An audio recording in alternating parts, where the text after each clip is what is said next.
Então, boa tarde, professor. Eu vou apresentar aqui o meu trabalho final para a disciplina de inteligência artificial do mestrado.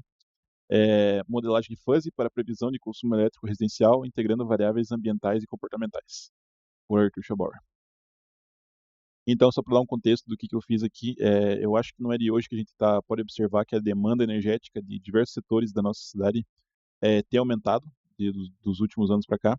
É, por exemplo, o setor industrial, comercial, não sei se posso dizer se isso é um setor mais residencial também, as pessoas usam mais energia elétrica, agronegócio, etc. Então a gente tem uma dependência energética considerável de energia elétrica e isso impacta não só a rede, a infraestrutura, mas também como consumidor, porque quanto mais a gente usa, mais nós nos tornamos dependentes, conforme você tem mais consumo, maior o custo que você paga para ter energia elétrica, certo? Então, surge aí uma necessidade de você entender como esse impacto afeta você como consumidor, né? E uma dessas técnicas de você poder entender esse impacto é a previsão da demanda.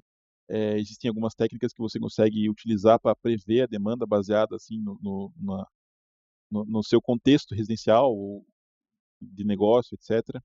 E é uma vantagem você saber como prever, porque você consegue ter um planejamento melhor, não só financeiro, mas por exemplo, do como você vai consumir essa energia, para não ser pego de surpresa, assim. Ter um planejamento significa você estar um pouco mais seguro.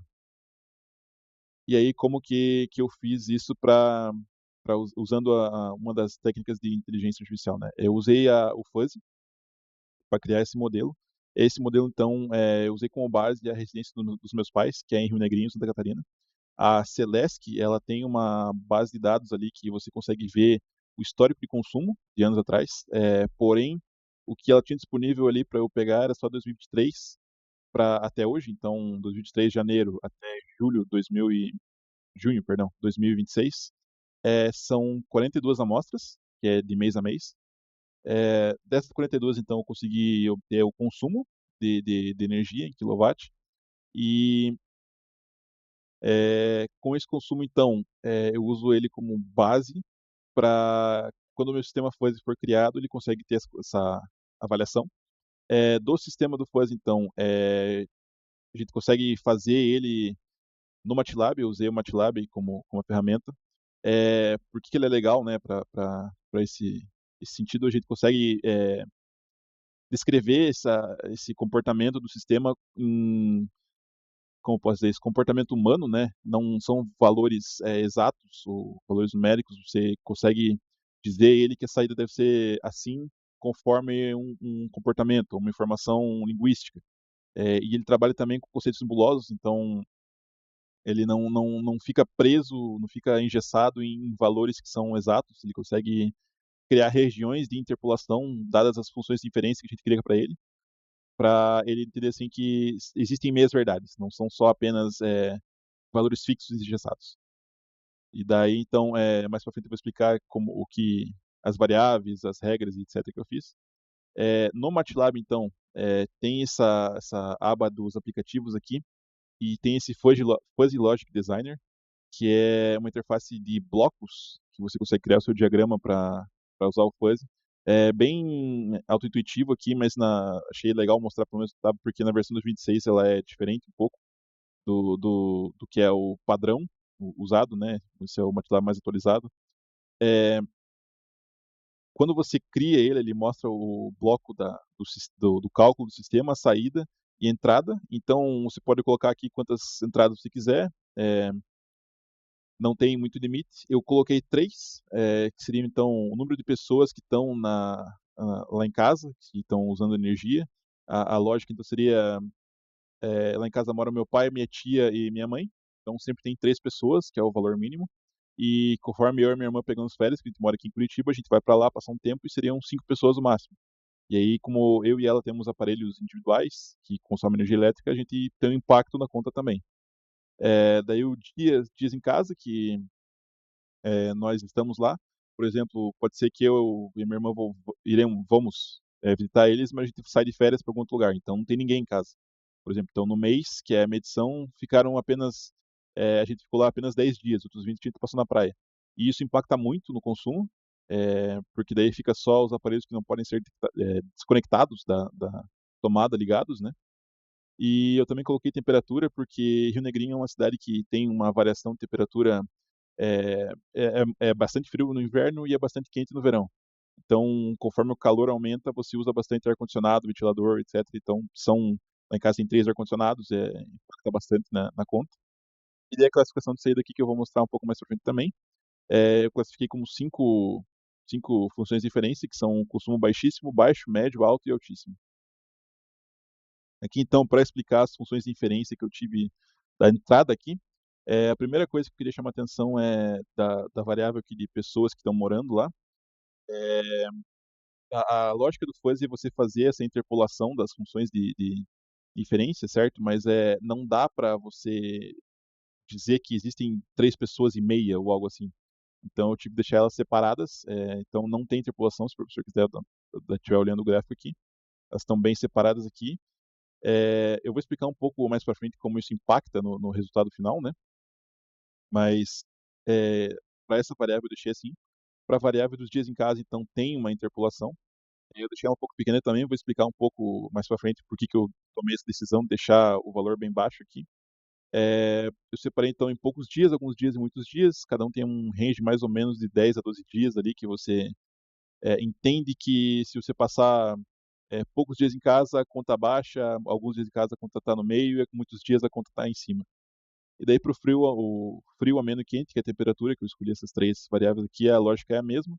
A transição também é a mesma, a gente tem o platô aqui, que é onde a função está constante, tem o valor que ela começa a cair, tem o valor que ela interpreta as duas verdades, e então vou explicar também porque eu deixei eles um pouco mais baixo. E daí, para o banco de regras, eu coloquei aqui então que, como a gente tem três variáveis, três funções de diferença cada uma, a lógica é 3 vezes 3 vezes 3, que é as funções de diferença, e dá 27 possíveis regras. Eu não vou explicar todas elas, tá, mas eu vou explicar como eu fiz elas. Daí também só para não passar batido da como a gente categoriza a saída, né? Eu peguei então o mínimo e o máximo do consumo que eu tinha do histórico da Celesc. O mínimo seria 220 kW e o máximo seria 1.160 kW. E daí eu separei entre cinco funções diferentes. Uma coisa que dá para ver aqui é que a interpolação está um pouco maior do que o original, mas isso foi uma questão mais arbitrária. Eu rodei algumas vezes ali e daí os resultados são em função do que a gente coloca nas entradas, né? Então, vou explicar um pouco mais pra frente também. Daí a lógica do banco de regras funciona com if, and, then, que é se x pessoas, e y dias em casa e z é a temperatura, então o consumo seria W. Ele pega essas três variáveis de entrada, vê onde elas estão, da função de inferência, e consegue tirar uma saída baseada nisso. E aí, qual seria a saída, né? A saída você entende conforme o seu conhecimento de expertise humana.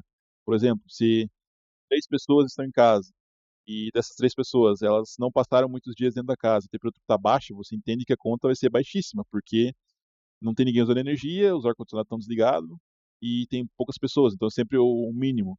Assim como o oposto também é verdade. Se tiver as 5 pessoas estiverem em casa e muitos dias foram passados em casa, a temperatura está alta, o consumo tem que ser altíssimo, porque todo mundo está usando energia o tempo todo. E assim a gente faz essas 27 regras. Aí aqui para os resultados, o primeiro eu usei a técnica de Mandani. Uma coisa que dá para chamar atenção aqui é que, primeiro, o erro está bastante considerável.